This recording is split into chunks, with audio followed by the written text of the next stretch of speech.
Abu Dhabi ಪರಮಾಣು ಸ್ಥಾವರದ ಮೇಲೆ ಅಟ್ಯಾಕ್ ಆಗಿದೆ. ಬರಾಖಾ ಪರಮಾಣು ವಿದ್ಯುತ್ ಸ್ಥಾವರದ ಮೇಲೆ ದಾಳಿಯಾಗಿದೆ.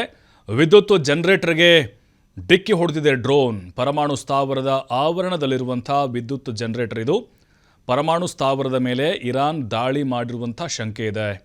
ಡ್ರೋನ್ ದಾಳಿಗೆ ಹೊತ್ತಿ ಉರಿದಿದೆ ಜನರೇಟರ್. ಈವರೆಗೂ ವಿಕಿರಣ ಸೋರಿಕೆ ಬಗ್ಗೆ ವರದಿ ಆಗಿಲ್ಲ. ವಿಕಿರಣ ಸೋರಿಕೆ ಆಯಿತು ಅಂದರೆ ಬಹಳ ದೊಡ್ಡ ಮಟ್ಟದ ಗಂಡಾಂತರ ಎದುರಾಗುತ್ತೆ. ಯಾಕಂದರೆ ಬೆಂಕಿ ಹೊತ್ಕೊಳ್ಳುತ್ತೆ ಇಮಿಡಿಯೇಟ್ಲಿ. ಅಷ್ಟು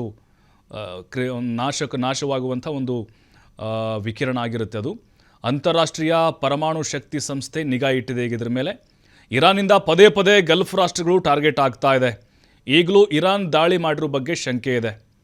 ಯಾರೂ ದಾಳಿಯ ಹೊಣೆಯನ್ನು ಹೊತ್ಕೊಂಡಿಲ್ಲ, ಬಟ್ ಬಹುಶಃ ಇರಾನ್ನವರು ಮಾಡಿದ್ದಾರೆ. ಅಬುಧಾಬಿ ಅಂತಂದರೆ UAE. ಹಾಗಾಗಿನೇ ಈಗ ಅಮೇರಿಕದವ್ರಿಗೆ ಅಬುಧಾಬಿಯವರು ಉಳಿದಂತಹ ಕಂಟ್ರಿಗಳು ಕತಾರು, ಕುವೈತ್ ಇವೆಲ್ಲ ಅಮೇರಿಕದ ಜೊತೆಗೆ ಚೆನ್ನಾಗಿದ್ದಾವೆ. ಹಾಗಾಗಿ ಇರಾನ್ನವರು ಮೊದಲಿಂದಲೂ ಕೂಡ ಟಾರ್ಗೆಟ್ ಮಾಡ್ಕೊಂಡು ಬರ್ತಾ ಇದ್ದಾರೆ.